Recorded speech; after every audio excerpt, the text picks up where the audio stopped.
Welcome to big channel. So ఈరోజు market అయితే ఫ్లాట్గా క్లోజ్ అయింది. నిఫ్టీ అయితే ఫ్లాట్ క్లోజ్ అయింది. వేరాజ్ బ్యాంక్ నిఫ్టీ అయితే 300 ప్రాఫిట్లో పాజిటివ్లో క్లోజ్ అయింది. కాకపోతే చెప్పుకున్నాం కదా, బ్యాంక్ నిఫ్టీ అయితే వైల్డ్ మూవ్స్ ఉంటాయి. లో చెప్పుకున్నాం మనం అది. సో అయితే post market report already pre market report already ఈరోజు అప్లోడ్ చేసి ఉంటుందండి. సో ఇది పోస్ట్ మార్కెట్ అప్డేట్ అనమాట. సో మీకు ఏదైనా పర్టికులర్ స్టాక్ గురించి డీటెయిల్స్ కావాలంటే కింద కామెంట్ బాక్స్లో పింక్ చేయండి. అట్లా ఎక్కువ మీరు సబ్స్క్రైబ్ చేస్తున్నారంటే నెక్స్ట్ ఇంకొంచెం ఈ ఛానల్ గ్రో అవడానికి కూడా ఛాన్స్ ఉంది. సో మీకు ఇంకా కొంచెం యూస్ఫుల్గా ఉంటుంది. సో ఇక గోల్డ్ వచ్చేసి ఈరోజు ఆల్మోస్ట్ 800 పాయింట్స్ డౌన్ అయిందండి. మీరు గమనిస్తే లాస్ట్ 4-5 డేస్ నుంచి 1 వీక్ నుండి గోల్డ్ డౌన్ అవుతూనే ఉంది. ఆల్మోస్ట్ 80,000 దగ్గర నుంచి ఇప్పుడు 76,000 వరకు అండి. ఆల్మోస్ట్ ఒక 4,000 వరకు డ్రాప్ కనిపించింది. ఫర్దర్ గా కూడా గోల్డ్ ఫాల్ అవుతుందా లేదా చూడాలి. ఎందుకంటే రీసెంట్ డెవలప్మెంట్స్ వచ్చేసి పోస్ట్ యుఎస్ ఎలక్షన్ అందరి మేజర్ అవుతుందా లేదా అనేది. మీరు గోల్డ్ ప్లస్ క్రూడ్ చూసుకోండి, రెండు కూడా డౌన్ ట్రెండ్ లో ఉన్నాయి ఈ మధ్య కాలంలో. నెక్స్ట్ వచ్చేసి మనం చూసేది క్రూడ్. ఇప్పుడు చెప్పాను కదా, సో క్రూడ్ కూడా బిలో 21 డేస్ మూవింగ్ యావరేజ్ అంటే ఫ్యూచర్స్ అనుకోండి. మనం క్రూడ్ ఆయిల్ మనకి ట్రేడ్ అయ్యేది ఎంసీఎక్స్ లో. సో ఇది కూడా డౌన్ ట్రెండ్ లోనే ఉందండి. ఇంకా యుఎస్ ఇంకా లేటెస్ట్ అప్డేట్ అయితే ఏం లేదు. Maybe to night US market start అయితే కొంచెం మూవ్మెంట్ ఉంటుంది. But otherwise it is kind of flat అన్నట్టు. ఏదైనా 4.3 కిందకి రావాలి, 4% కంటే బిలో వస్తేనే మనకి రేట్ కట్ ఉండటానికి చాలా హై ఛాన్స్ ఉంటుందన్నమాట. యుఎస్డిఐఎన్ఆర్ ఆల్రెడీ డాలర్ స్ట్రాంగ్ అవుతుంది అగెనిస్ట్ అందరూ అనుకుంటుందేనండి. కాకపోతే మన రూపీ ఎంతవరకు ఫాల్ అవ్వకుండా ఆగుతుంది అనే దాని మీద కూడా కట్ కానివ్వండి, క్రూడ్ ఆయిల్ ప్రైస్ కట్ కానివ్వండి, డిఫరెంట్ ఎకనామిక్ డెసిషన్స్ ఆధారపడి ఉంటాయి అన్నమాట. ఈ మంత్ ఎండింగ్ లో పార్లమెంట్ ఆ టైంలో అయితే ఎంతో కొంత డాలర్ డివాల్యూ గురించి మన రూపీ డివాల్యూ గురించి, డిప్రిసియేషన్ గురించి డిస్కషన్ జరిగే అవకాశం అయితే ఉంటుంది. గా ఈవెన్ బ్రాడర్ మార్కెట్ కూడా మనకి ఫ్లాట్ గానే క్లోజ్ అయిందండి. ఎక్కడైతే ఓపెన్ అయిందో అక్కడే క్లోజ్ అయింది. స్లైట్ గ్యాప్ డౌన్ అయింది, ఏం లేదు. అక్కడక్కడే సేమ్ ప్రీవియస్ లెవెల్స్ లోనే ఉంది. నిఫ్టీ అయితే ఇంకా straight flat, just 6 points down అనమాట. 6.9 జరిగేది ఏం లేదు. ట్రేడ్ కూడా నథింగ్ బట్, ఎందుకంటే ప్రస్తుతానికి మార్కెట్ కి క్యూస్ ఏమీ లేవండి. ఎందుకంటే ఎఫ్ఐఐస్ కూడా అరౌండ్ 2000 ఇక బై చేసేది ఓన్లీ మ్యూచువల్ ఫండ్స్ అనమాట. ఇంక ఇక్కడ నుంచి మార్కెట్ సస్టైన్ అవ్వాలన్నా, continuity up growth or resume trend change అవ్వాలన్నా ప్యూర్లీ మ్యూచువల్ ఫండ్ సరిపడుందండి. వాళ్ళు మ్యూచువల్ ఫండ్స్ ఆబ్వియస్ గా more than 1.5 lakh crore cash ఉందని చెప్తా ఉన్నారు. ఈ మంత్ మళ్ళీ ఈక్విటీలోకి మ్యూచువల్ ఫండ్స్ లోకి ఇన్ఫ్లోస్ పెరిగినాయి. ఎందుకంటే మనకి అక్టోబర్ లో మ్యూచువల్ ఫండ్స్ లో ఒక డేటా వచ్చింది, కానీ ఇప్పుడు అంటే సెప్టెంబర్ డేటా అనమాట అప్పటికి వచ్చింది. ఇప్పుడు వచ్చేసరికి మళ్ళీ మ్యూచువల్ ఫండ్స్ అరౌండ్ 25,000 crores ఈ ఒక్క మంత్ కి ఇన్ఫ్లోస్ వచ్చిందని చెప్తున్నారు. ఈక్విటీ ఇన్ఫ్లో కూడా పెరిగింది బాగానే.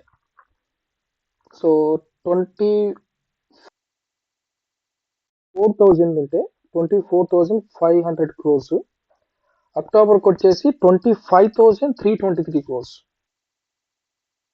బయింగ్ మళ్ళీ స్టార్ట్ చేసే ఛాన్స్ అయితే ఉందండి. ఎందుకంటే 23,800 700 దగ్గర స్ట్రాంగ్ సపోర్ట్ కనిపిస్తుంది నిఫ్టీలో. సో అందుకని ఆల్రెడీ 2 days అక్కడే సపోర్ట్ తీసుకున్నారు. సేమ్ టైం ఎఫ్ఐఐస్ గన సెల్లింగ్ మళ్ళీ రెజ్యూమ్ కంటిన్యూ చేశారంటే అవుతుంది. So as a whole heavy weight చూసుకుంటే మనకి ఈరోజు ఇండెక్స్ లో ఉన్న వాటిల్లో హెచ్డిఎఫ్సి బ్యాంక్ అప్ సైడ్ లో ఉందండి మనకి. అట్లాగే ఐసిఐసిఐ కూడా okay, but still 50-day moving average కంటే కింద ఉన్నదన్నమాట. ఇన్ఫోసిస్ కూడా పాజిటివ్ లో క్లోజ్ అయింది అబౌవ్ 50-day మూవింగ్ యావరేజ్ లో. కానీ లాగర్స్ వచ్చేసి రిలయన్సే నిఫ్టీ మొత్తాన్ని ఈరోజు లాగేసింది అనమాట. మిగతా ఇంతమంది ఎన్ని స్టాక్స్ ఎంత ట్రైసినా రిలయన్స్ ఉండే వెయిటేజ్ వేరండి.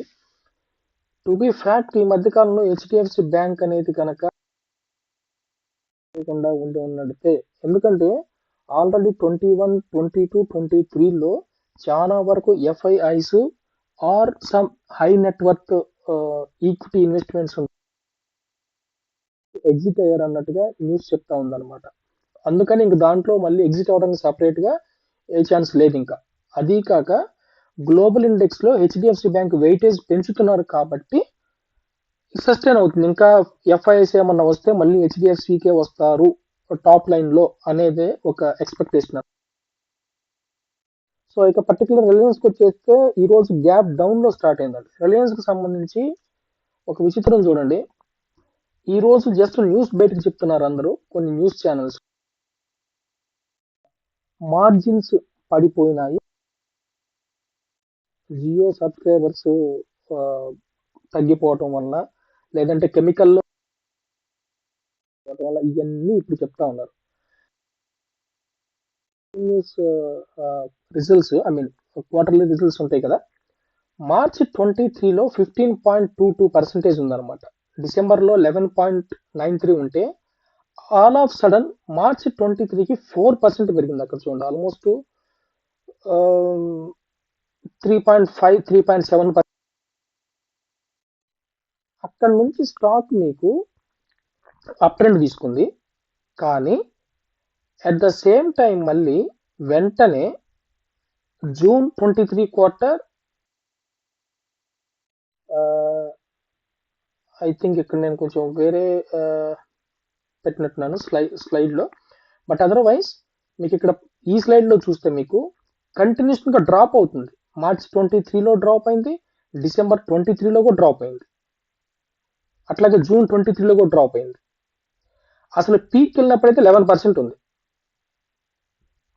ఎక్కడైనా సరే మార్జిన్స్ లేదా మార్జిన్ పీక్ అయిన తర్వాత షేర్ ప్రైస్ పడిపోవడం జరుగుతుంది. కానీ టెక్స్ట్ బుక్ కి ఆపోజిట్ గా జరిగింది. ఎక్కడైతే ఒకే ఒక్క క్వార్టర్లో దాన్ని చూపించుకొని 23 డిసెంబర్ నుంచి 24 సెప్టెంబర్, అక్టోబర్ వరకు కంటిన్యూషన్ గా అప్ ట్రెండ్ లో మూవ్ చేశారు. 13.75 ఉన్నప్పుడు కూడా బ్రేక్అవుట్ వచ్చింది అనమాట. వాళ్ళు ఇప్పుడు చెప్తున్నారు దీనివల్ల స్టాక్ పడిపోవటం స్టార్ట్ అవుతుందని చెప్పేసారు. But it is very difficult అండి. ఒక్కొక్కసారి ఏంటంటే వాళ్ళందరూ ఎగ్జిట్ అయిన తర్వాత న్యూస్ బయటకు చెప్తారు. కొంత మనకి ఫైనాన్షియల్ నాలెడ్జ్ మన ఓన్ గా తెలుసుకోవడం కూడా అవసరం అనమాట. సో రిలయన్స్ లో జరిగిన సిచ్యువేషన్ అయితే అది. అందువల్ల మళ్ళీ ఇప్పుడల్లా ఇది బ్రేక్అవుట్ అవుతుందా అవదా అనేది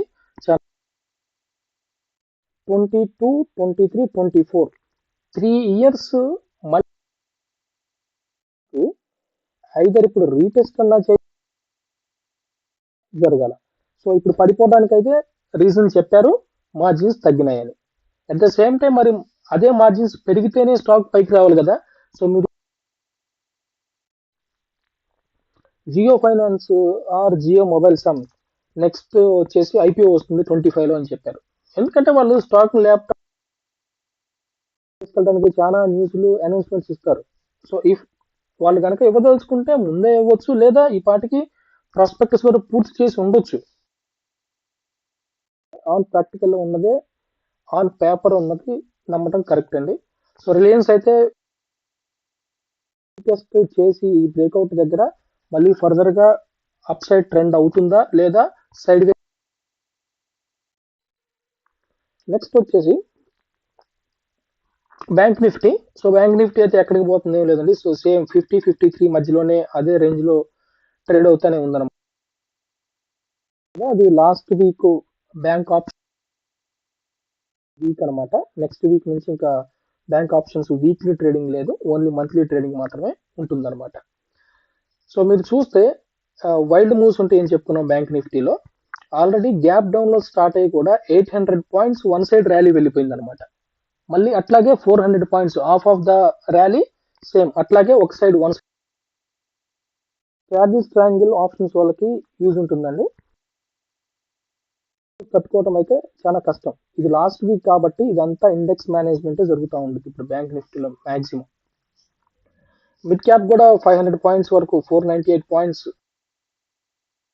కూడా 220 పాయింట్స్ డౌన్ అయింది. ఇప్పుడు మీరు ఇక్కడ గమనిస్తే మిడ్ క్యాప్ స్మాల్ క్యాప్ రెండు కూడా 50-డే మూవింగ్ యావరేజ్ దగ్గర. సో ఇప్పుడు కనుక లాస్ట్ ప్రీవియస్ లో కనుక బ్రేక్ అయిందంటే, అంటే అక్టోబర్ ఎండింగ్ లో అదే ప్యానిక్ కనుక అంటే స్మాల్ క్యాప్ మిడ్ క్యాప్స్ ఇంకా దెబ్బతింటానికి ఛాన్స్ ఉంటుంది.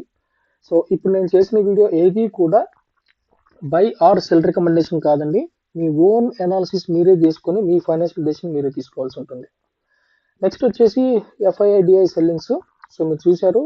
సో ఈ రోజు కూడా బాగానే సెల్లింగ్ జరిగింది, at the same time buying కూడా జరిగింది. కాకపోతే మొన్నటి వరకు డిఫరెన్స్ ఎక్కువ ఉంటుంది. సో 4,000 ఉండేది, ఇప్పుడు 2,300కి వచ్చింది అనమాట. మేబీ ఎఫ్ఐఐ సెల్లింగ్ పాజ్ కి వచ్చిందేమో, ఎందుకంటే 6,000 అట్లా సెల్ చేసేవాళ్ళు పర్ డేకి, 4,000 క్రోర్స్ 6,000 క్రోర్స్ అట్లాగా. కానీ ఇప్పుడు క్రోర్స్ కి దగ్గరకు వచ్చిందంటే మేబీ సెల్లింగ్ అయిపోవచ్చు, ఉండొచ్చు.